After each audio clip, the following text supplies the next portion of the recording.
Hello and welcome back to Touch Football, and this is how to win the World Cup, or specifically how each remaining team can win the World Cup.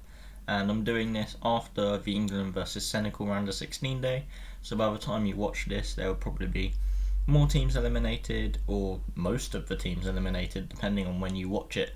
So first up is Brazil, and for me they just got to get Neymar back in the team and just use his flair and creativity around the players, and definitely also get out wide a bit more and use Vinicius Junior and whoever else they're going to play out wide, to be honest with you, because that's when they've looked the most dangerous this tournament, with Vinicius Junior getting down the wings. So just use him and get Neymar back in the team as well. And I just think they got to be the pressers and press other teams and just keep possession, because when they've got the ball they're not at risk at having to defend, which is definitely their weakest area on the pitch. For Netherlands then, I just think they got to utilise the Cody Gakpo and Depay link up, because Depay, he's brilliant for the Netherlands, and now he's got himself a very, very competent strike partner up there in Cody Gakpo, and I just think they just need to keep shored up at the back and no sloppy mistakes, no silly decisions or anything, and they should be fine defensively with who they've got at the back. And other than that, they just need to use the width as well, as we saw from Blind and Dumfries in the game against the USA, what they can do when they get out wide and up high on the pitch.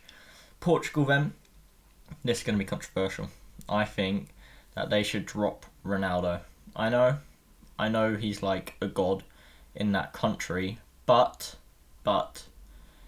I don't think he's been that good. I mean, he's got one goal in the tournament, but I just don't see much from him at all for Portugal. I know he's their leader, but the other players they've got around him, Leao, Felix, Otavio, or whoever else they play on the wing, they always look much better. And with those other players on the pitch, when Ronaldo's been subbed off, the football looked much more fluent and fast-paced and a bit better and a bit more dangerous from Portugal, which is what they need if they want to beat teams at this tournament. So for me, it might be controversial, but Portugal could win the World Cup by dropping Ronaldo, because they've got a massively high-quality squad.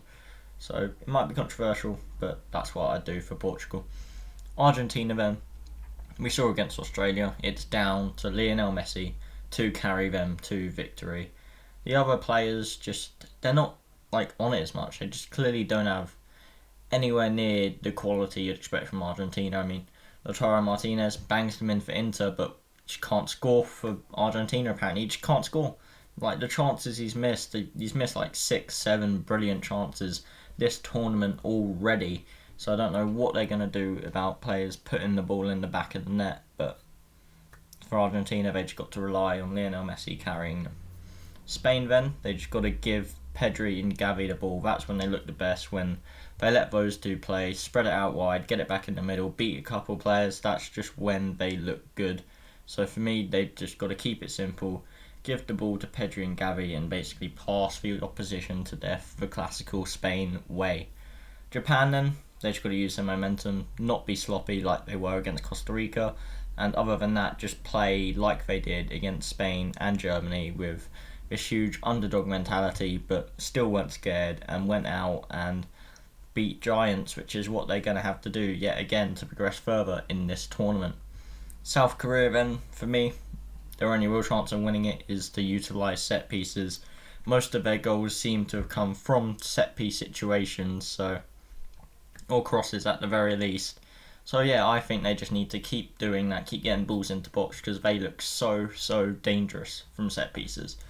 Croatia then, they just got to use their squad depth. They got some good players. They've got Kramaric, Petkovic, Lieva, who have all looked good in different games, and I think that if they just utilise those players against the right opposition, they've got very, very good chances to break down other teams. And for me, their back line, they got Sosa getting up and crossing it and also doing solid at the back, but then they're primarily reliant in the defence on Josko Gvardiol, who is an absolute baller.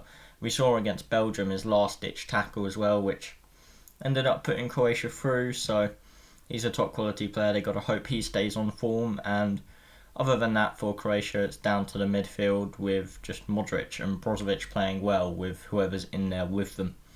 Next up is England, and for me, all we've got to do is just attack and get forward and press, because like Brazil, we don't have quite the same squad depth and quality players, but like Brazil, we're better going forward, and at the defence, we're a bit weaker.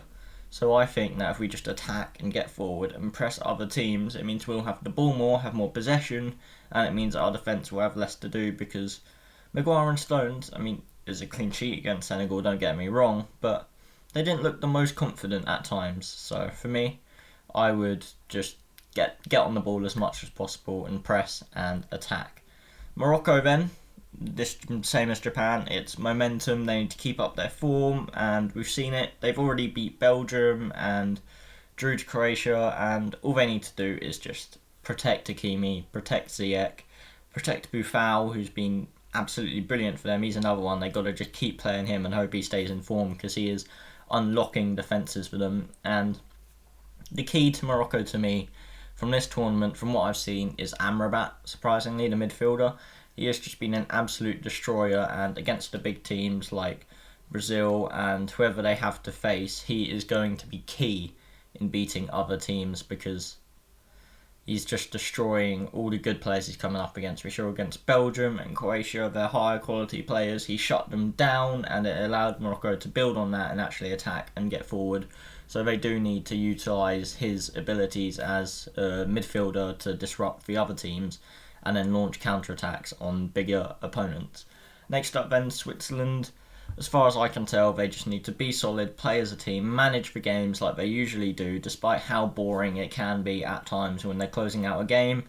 And other than that, for Switzerland, he always does it. Xherdan Shaqiri plays great for them, so give him the ball. He normally gets a goal or assist or something, so that's their big chance for me. Last one then, France. It's pretty obvious. Play Kylian Mbappe. Can't get any more obvious than that. He's absolutely on fire. The World Cup is just his tournament. This World Cup will probably go down as the Mbappe tournament as well, because he's just been mental, and if he keeps this up, he'll be the World Cup all-time top scorer by next World Cup alone, and they will still have like 2 more to play in his career. So yeah, France, play Kylian Mbappe, pretty obvious. Anyway, that is the end of this video. Tell me how many of these teams are still in the tournament by the time you've watched this, and remember to like, comment and subscribe, and I'll see you guys later.